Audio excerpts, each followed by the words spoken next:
Madame, Monsieur, bonsoir. Merci de nous rejoindre dans ce 19-20. Comme chaque soir, une heure d'information régionale, locale et nationale, dont voici tout de suite les principaux titres. 2013, année de tous les records pour Airbus, record de commandes et de livraisons. Le constructeur européen devance l'américain Boeing. Airbus mise maintenant sur le nouveau long courrier, l'A350.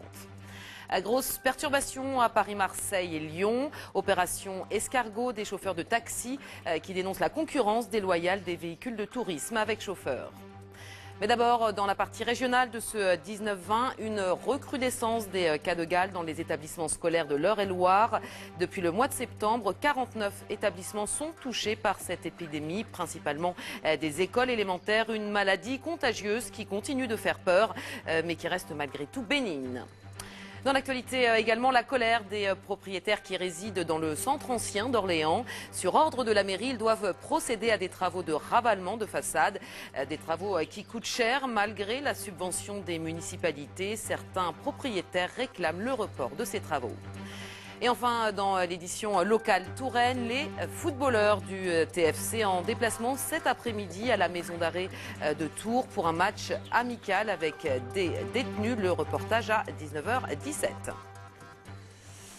C'est donc un nouvel épisode de Galles qui touche les établissements scolaires de l'Eure-et-Loir, Benoît. Oui, Séverine, depuis le mois de septembre, 49 établissements du département ont été touchés par cette maladie contagieuse, principalement des écoles élémentaires. C'est 25% de plus que l'année scolaire précédente. Mais si le terme de Galles fait encore peur, la maladie n'est pas si grave et se soigne bien. On voit cela avec Corinne Jean-Joseph et Vincent Logereau. Depuis le début de l'année scolaire, 49 établissements d'Eure-et-Loir ont déclaré des cas de Galles ou de simples suspicions à l'inspection académique. Si le nombre d'établissements peut sembler important, il n'y a pourtant rien d'alarmant. On ne peut pas parler d'épidémie parce que, si vous voulez, la gale est une maladie très fréquente. Donc on observe de façon continue pendant l'année quelques cas ici ou là, mais il ne s'agit pas d'épidémie. La gale ne fait pas partie des infections à déclaration obligatoire auprès de l'Agence régionale de santé, l'ARS. C'est une maladie bénigne, rien à voir avec un manque d'hygiène. Elle frappe toutes les couches sociales de la population. Les enfants en bas âge, principalement ceux scolarisés en classe de maternelle, sont plus sensibles d'être contaminés par le parasite responsable, le sarcopte. On estime que les enfants sont plus à risque dans le sens où ils ont des contacts fréquents entre eux, ils se touchent volontiers, ils vont peut-être échanger leur bonnet ou leurs habits. Donc c'est effectivement les collectivités d'enfants, c'est une collectivité avec des cas de Galles assez fréquents. En 2013, 75 épisodes de Galles ont été déclarés dans toute la région centre, une situation jugée stable par les autorités sanitaires. Et puis en bref, une femme de 63 ans est décédée en début d'après-midi dans un accident de la route survenu à Lormay en Eure-et-Loir. Deux véhicules légers se sont percutés dans un choc frontal sur la route départementale 983. Une autre femme du même âge est elle aussi gravement blessée. C'est l'une des priorités du gouvernement, lutter contre le harcèlement à l'école. Depuis plusieurs semaines, une campagne de prévention a lieu dans les collèges et les lycées de la région pour parler de ce phénomène qui concerne un élève sur 10. C'est ce qui ressort d'une récente enquête menée par l'Éducation nationale. Selon cette étude, 10% des collégiens ont déjà rencontré des problèmes de harcèlement, qu'ils soient physiques, psychologiques ou sexuels. Et parmi eux, 6% se disent sévèrement victimes de cette maltraitance. Reportage Fanny Bouteiller avec Grégoire Gréchois. Et après, comment on fait? Est-ce qu'on fait notre projet? Alors, est-ce qu'on fait plutôt une affiche ou est-ce qu'on fait plutôt une vidéo? Des lycéens engagés dans la lutte contre le harcèlement. Ensemble, ils réfléchissent aux meilleurs moyens de sensibiliser, car tous le savent, le problème ne doit pas être pris à la légère. J'ai un ami du collège qui a été insulté sur un réseau social et qui s'est donné la mort suite à ça. Ça faisait des années qu'il était persécuté par des personnes du collège qui lui faisaient des reproches tout le temps sur sa façon de s'habiller, sur son physique.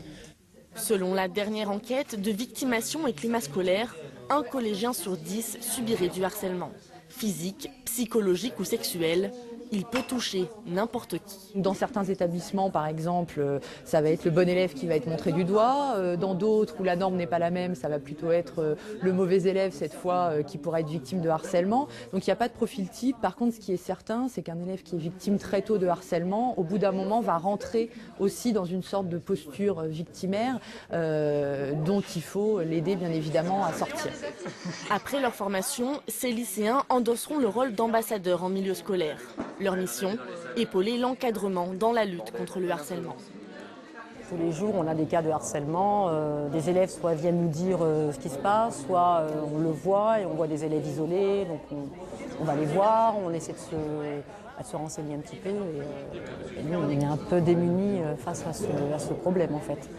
Un problème qui se prolonge de plus en plus sur les réseaux sociaux. 6% des élèves se plaignent de cyberharcèlement.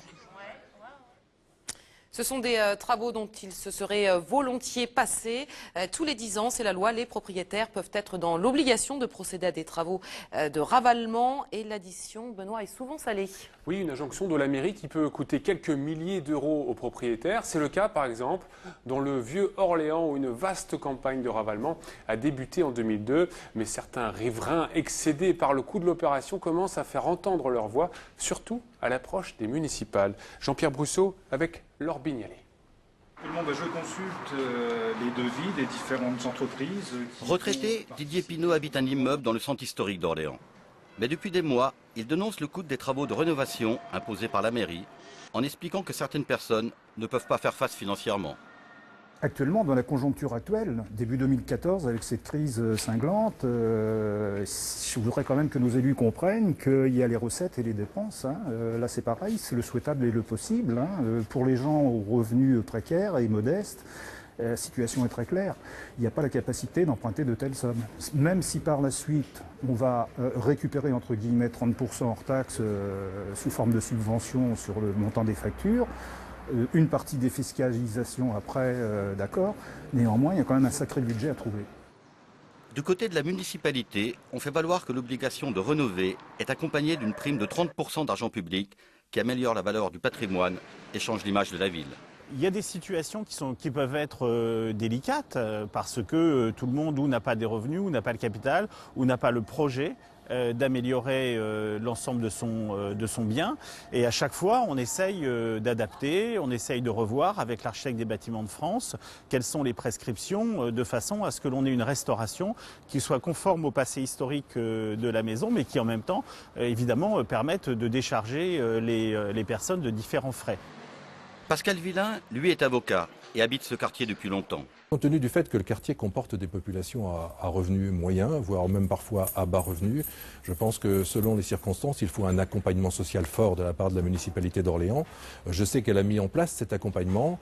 Je pense qu'il faut le pousser le plus loin possible pour permettre effectivement à la fois dans l'intérêt général la réhabilitation du centre ancien, mais aussi l'accompagnement des résidents parce que toute opération de rénovation en termes d'urbanisme doit passer par la défense des intérêts des personnes les plus concernées, c'est-à-dire les résidents eux-mêmes.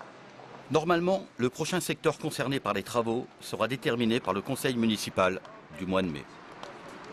Alors justement, on va revenir en détail sur ce plan de rénovation qui concerne le vieux Orléans. En quelques chiffres avec vous, Benoît. Eh bien, dans la capitale régionale, le programme de rénovation a débuté en 2002. En 12 ans, 700 immeubles ont été restaurés, 250 édifices sont en cours de traitement. Chaque année, la mairie d'Orléans dépense dans ce dossier près d'1 million d'euros, ce qui permet de financer 30% du montant des travaux initiés par les propriétaires. Ce pourcentage peut aller jusqu'à 60% quand il s'agit de bâtisses historiques comme des maisons en bois à colombage. Merci Benoît pour toutes ces précisions et on poursuit avec cette question qui a longtemps fait débat à Orléans, le retour des étudiants en plein cœur de ville. Eh bien, c'est maintenant une réalité qui prend forme avec l'ouverture la semaine dernière du Centre universitaire pour la recherche. Il marque ainsi le début du développement de l'université en centre-ville. Pierre Boucheneau et Pierre-Dominique Lepey. Ce fut d'abord un évêché, construit au XVIIe siècle pour des prélats qui alternaient vie à la cour de Versailles et séjour au cœur d'Orléans. Ce fut ensuite, au XXe siècle, la grande bibliothèque publique de la ville, dont l'écrivain Georges Bataille fut l'un des conservateurs. Mais depuis l'édification d'une médiathèque en 1994, ce bâtiment somptueux était devenu une épine dans le pied d'une ville qui ne savait qu'en faire. C'est désormais, après 2 ans de travaux, un centre international universitaire pour la recherche. Maintenant, ce sera une partie de l'université, avec notamment l'accueil de chercheurs, avec une salle des thèses, un site vraiment qui permette à l'université de se mettre en valeur. On a une excellente université, voilà, on lui donne un outil supplémentaire qui va lui permettre de rayonner encore plus. Et c'est l'architecte Daniel Lefebvre qui a conduit la restauration de l'édifice et son aménagement avec un double défi. Le premier, c'était de restaurer ce bâtiment, ça on a l'habitude et on sait le faire, mais de l'adapter à une fonction de communication moderne, avec tous les moyens de communication modernes, etc. Le second, c'était les défis énergétiques, puisqu'on nous avait demandé d'atteindre pratiquement les qualités énergétiques des bâtiments contemporains les plus performants. À l'intérieur, les éléments historiques ont bien sûr été conservés et mis en valeur, y compris par l'apport d'un artiste d'aujourd'hui, Bruno Rousselot, dont l'atelier est à Châtillon-sur-Loire et qui a décoré l'intérieur des boiseries de la plus grande salle. Le mobilier choisi est à la hauteur de son écrin. C'est un designer hollandais, Huron Bay, qui l'a créé en y associant des étudiants de l'École supérieure d'art et de design d'Orléans. Il a visité tous les musées de la ville, on a visité beaucoup de rues de l'ancienne ville, on a eu une visite extraordinaire et exceptionnelle de la cathédrale d'Orléans. Et c'est au moment où il est rentré dans la cathédrale d'Orléans qu'il a compris quel langage il allait pouvoir utiliser pour nous transmettre et pour décrypter son œuvre. L'ensemble de cette opération, restauration du bâtiment et mobilier compris, aura coûté près de 12 millions d'euros, dont la moitié a été apportée par le Conseil régional. À ce prix-là, un tel luxe sera-t-il réservé à un petit cénacle universitaire ou ouvert à un public plus large ? C'est absolument nécessaire, nous le voulons et nous ferons en sorte qu'il en soit ainsi par le dialogue avec l'université. Ça doit être un lieu dans lequel les Orléanais, les habitants de cette région, mais je pense notamment aux jeunes, viennent entendre des conférences, viennent découvrir des recherches, viennent pour s'informer sur l'international, etc., etc. Parce que quand ils auront fait cette démarche, ils seront beaucoup plus enclins à voir dans leur université, l'université d'Orléans, une université moderne, une université dans laquelle on réussit, une université attractive. Et la première conférence organisée par l'université et le CNRS, et ouverte au public, sera consacrée à une comète, la comète Rosetta. Ce sera le lundi 20 janvier, après une opération portes ouvertes le samedi et le dimanche précédent. Une mobilisation nationale pour se faire entendre. C'était aujourd'hui la journée des artistes et des acteurs culturels dans toute la France. Et en région centre, la rencontre a eu lieu à Blois, l'occasion de renouer le dialogue entre deux mondes qui s'ignorent parfois, celui de la politique et celui de la culture. Clairement, les acteurs du monde culturel ont fait savoir qu'ils voulaient parler et être entendus lors des prochaines élections municipales. Explication Alain-Georges Ebonnet avec Cécile Arnaud-Tuillier. Sur le plan national, les acteurs du monde culturel savent qu'en 2014, une nouvelle baisse de 2% affectera leur budget. Sur le plan local, ils veulent profiter de ces élections municipales pour faire entendre leur voix et offrir leur participation au débat, comme sur le réaménagement des rythmes scolaires. On voudrait en tout cas participer à la réflexion et à la mise en place de cette refonte du temps scolaire. On n'est pas beaucoup, en tout cas dans notre environnement, on va dire régional, impliqués dans cette question-là. On n'est pas des politiques. La politique, c'est eux qui la feront de toute façon. Donc on ne demande pas de prendre leur place, mais au moins de discuter, de faire part de nos idées et qu'ils aient en effet une vision claire et réaliste de notre milieu. Cette journée a été l'occasion de rencontres vraies entre responsables politiques et responsables culturel, avec en guise de préambule ce chiffre. 70% du financement de la culture provient des collectivités territoriales. En sport, c'est une énorme déception pour le motard tourangeau Alain Delaunay, mise hors course lors de la 3e étape du Rallye Dakar. Et ils sont 7 au total à avoir été exclus de la compétition au motif qu'ils ne seraient pas arrivés dans les temps. Ils jurent que la direction leur a affirmé que la fin de la spéciale du jour était neutralisée. La direction aurait finalement changé d'avis avant de les exclure 24 heures plus tard. Ils demandent à l'organisation de reconnaître son erreur et de les indemniser financièrement. C'est sans doute l'une des expositions les plus en vue en ce moment dans la région, celle de la photographe américaine Vivian Maier. Photographe de rue par excellence, elle est morte dans l'anonymat ou presque en 2009. 5 ans après, elle est pourtant comparée aujourd'hui au plus grand, surnommée la nounou au Rolleiflex, du nom de l'appareil qu'elle employait. Vivian Maier a laissé derrière elle près de 120 000 photos découvertes par hasard.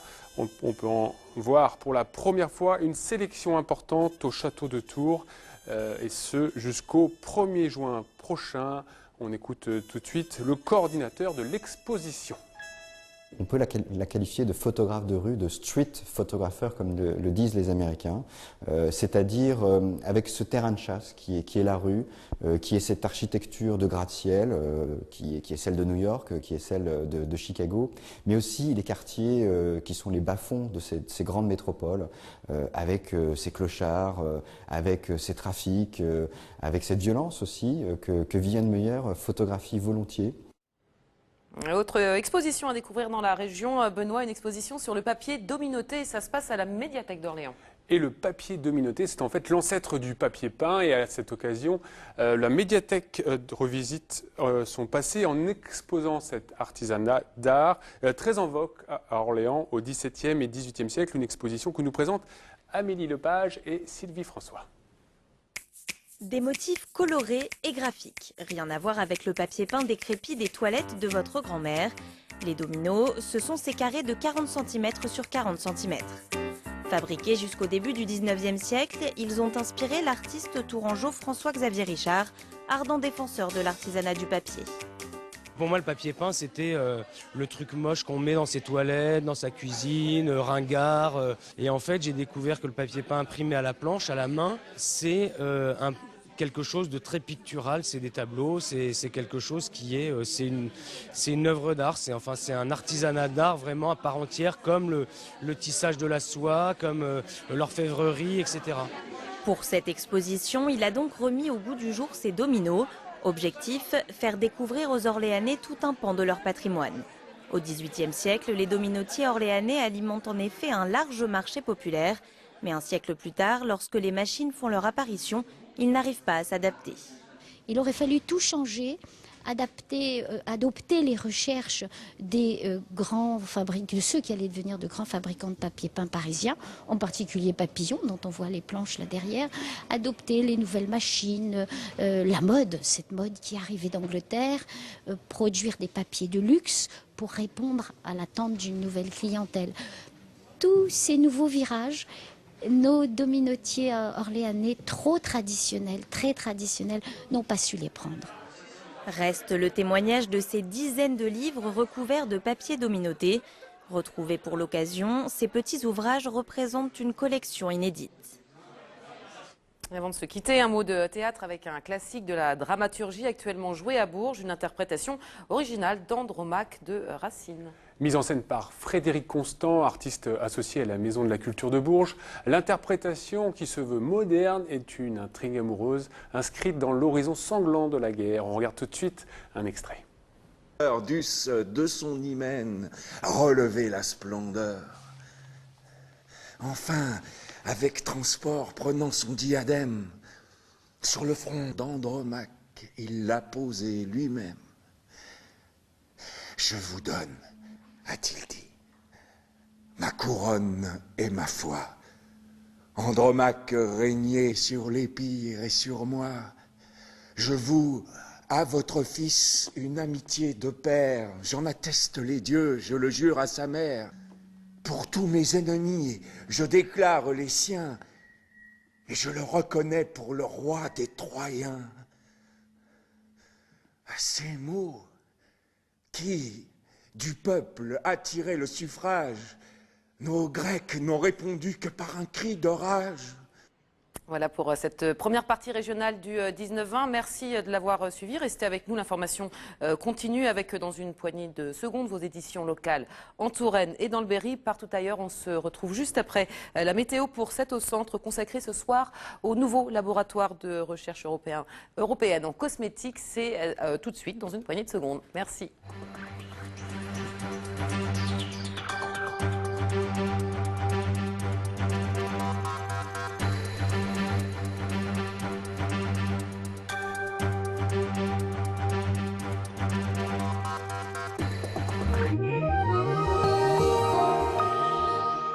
Bonsoir à toutes et à tous.